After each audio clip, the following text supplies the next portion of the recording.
Welcome to Vampire the Masquerade Chapters, a thrilling narrative cooperative board game for 1 to 4 players, where tactical combat, branching dialogues, investigation mechanisms, and your own decisions will have an impact on the story itself.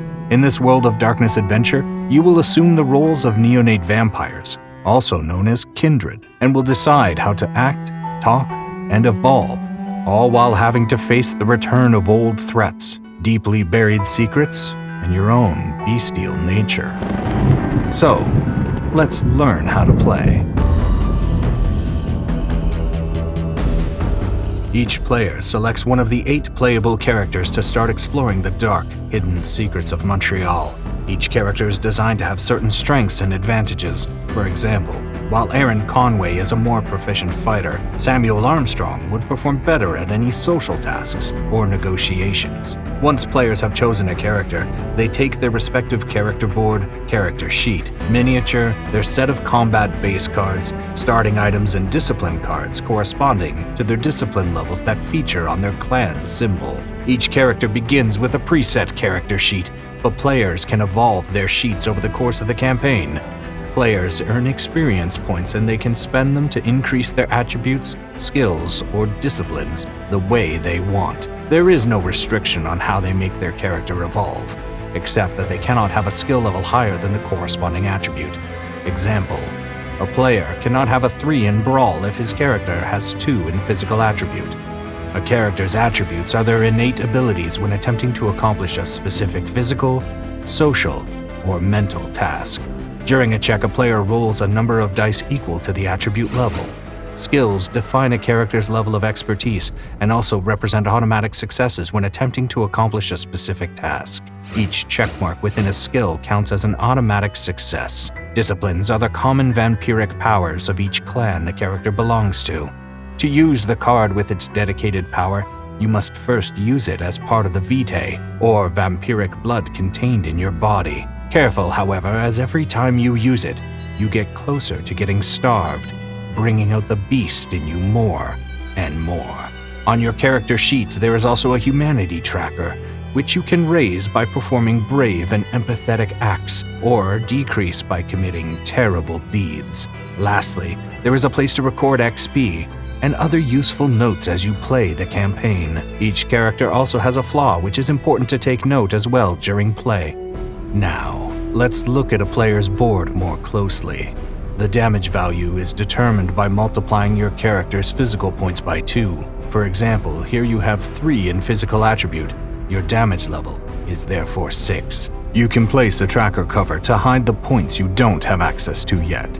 Every time your character sustains damage, you track it here from left to right. If the tracker reaches the character's limit, that player experiences torpor and is out of the scenario. The willpower value is determined by adding together the values of your character's social and mental points. You can use willpower points in 2 ways during the game. A, when you want to re-roll up to 3 attribute dice. This does not apply to red dice. Or B, to recover your discarded skill cards during combat. Hunger represents your inner beast, a force that inhabits all vampires which urges you to kill, dominate, and control your surroundings. At each hunger level, you must swap 1 black die for a red die when attempting to complete a task. All players start with a hunger level of 1. If at any point the character reaches the maximum level of their hunger track and then fails 1 more rouse check, they descend into a frenzy. The player no longer controls their character, as they instead will search for the closest source of blood in the form of any NPC and kill it. If this happens, make sure you apply all applicable rules regarding Masquerade breach and humanity. All vampires must follow the Camarilla traditions designed to hide the existence of vampires and protect vampiric culture. So keep that in mind as you make decisions in the game.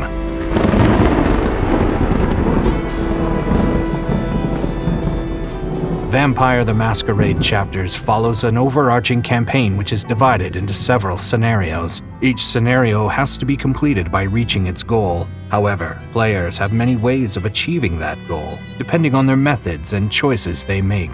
If this is your first time playing the game, we highly recommend playing the 8 optional solo prologues. which are designed to teach you the basics of the game, the world, and your character's background. To set up a scenario, open the storybook at your active scenario and read the setup section.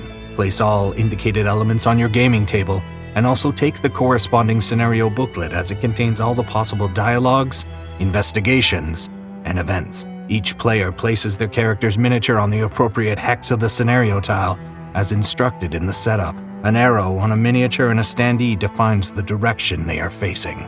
The number of players determines various things, such as the damage level of the enemies, their attack level, etc., so ensure to set up those accordingly. Each scenario starts by reading the narrative introduction front page in the storybook. The back page features the conclusion, thus it is dedicated to the end of the scenario, if you succeed. Avoid reading this in advance. Several non-player characters, NPC, encountered during the adventure will possess an NPC state card. Place this card face down, revealing only its name, line of sight, and attitude, aggressive or neutral. An aggressive NPC will attack immediately upon entering their line of sight, whereas the neutral NPC will respond to an attack, but will not initiate combat. NPCs have dedicated combat decks: human, ghouls, vampires, authority, etc. Take the corresponding one when facing such an NPC. Some of their cards will have specific targets. For example, this NPC will target the character that is least injured. The round tracker tracks the rounds when prompted by an event, dialogue, or an investigation. The initiative tracker will help players track who plays first during a combat scene.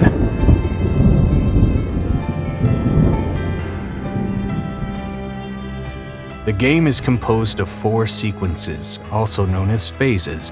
During the main sequence, players can either move on the scenario tile using their athletics value +1. They can use the blood to mend damage, to use a discipline, or to blood surge. By doing so, the inner beast will rise within them, thus forcing them to perform a rouse check to try and resist it. Perform an action such as use an item, declare stealth, give or take an item with an adjacent character, begin a dialogue or an investigation, or start a combat. Use willpower, or do nothing. Now, a combat sequence begins if a player declares a combat with an NPC, if they enter an aggressive NPC's line of sight, or if an event or dialogue prompts the combat. During combat, players perform the following actions in order. First, they establish their active hand of cards by selecting a number of cards equal to the character's physical plus mental attribute values. Second, they adjust the initiative tracker according to their physical attribute value and the NPC initiative value indicated on the left side of the track.